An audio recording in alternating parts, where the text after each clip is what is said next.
కూటమి ప్రభుత్వం వచ్చి 45 రోజులు అయినా అభివృద్ధి మాత్రం ఏమీ జరగలేదన్నారు వైసీపీ ఇన్ఛార్జ్ బుట్టా రేణుక. రాష్ట్రంలో కూటమి ప్రభుత్వం వచ్చి 45 రోజులైనా కూడా అభివృద్ధి శూన్యమని విమర్శించారు. ఇక రాష్ట్రంలో సంక్షేమ పథకాలు అమలు కావడం అనుమానమే అని అన్నారు. కర్నూలు జిల్లా ఎమ్మికనూరులో నిర్వహించిన సమావేశంలో బుట్టా రేణుక పాల్గొన్నారు. పిలవగానే వచ్చారు అందరూ. విదిన్ షార్ట్ టైం మీరందరూ వచ్చేందుకు చాలా సంతోషం. ముఖ్యంగా ఈరోజు ప్రెస్ మీట్కి కొన్ని కారణాలు ఉన్నాయి. ప్రభుత్వం ఏర్పాటు అయ్యి 45-50 రోజులు అవుతుంది.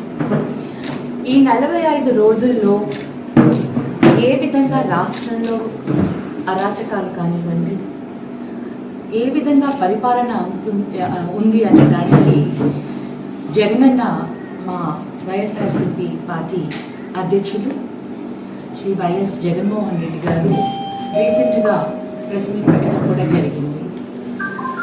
మరి ప్రెస్ మీట్లో అన్ని చక్కగా కూడా క్లియర్గా కూడా క్లారిటీతో వివరాలు వివరించడం కూడా జరిగింది. సో ఈరోజు మేము కాన్స్టిట్యున్సీ వైజ్గా ఇవన్నీ కూడా బడ్జెట్లోకి తీసుకోవాలని చెప్పి ఇవాళ ప్రెస్ మీట్ పెట్టడం జరుగుతుంది.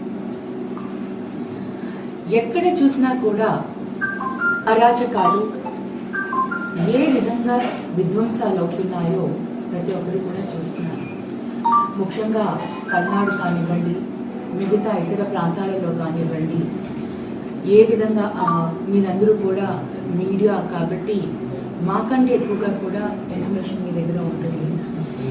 ఎప్పుడు కూడా చంద్రబాబు నాయుడు గారు వైఎస్ఆర్సీపీ 5 సంవత్సరాల పరిపాలనలో ఎన్నో రకాలుగా మీడియా ప్రోత్సాహంతో, మీడియా బలంతో, వాళ్ళకి ఎక్కువగా మీడియా ఉంది కాబట్టి వాటి వల్ల ఒక దుష్ప్రచారాన్ని పబ్లిక్లోకి తీసుకుని వెళ్ళింది. అంటే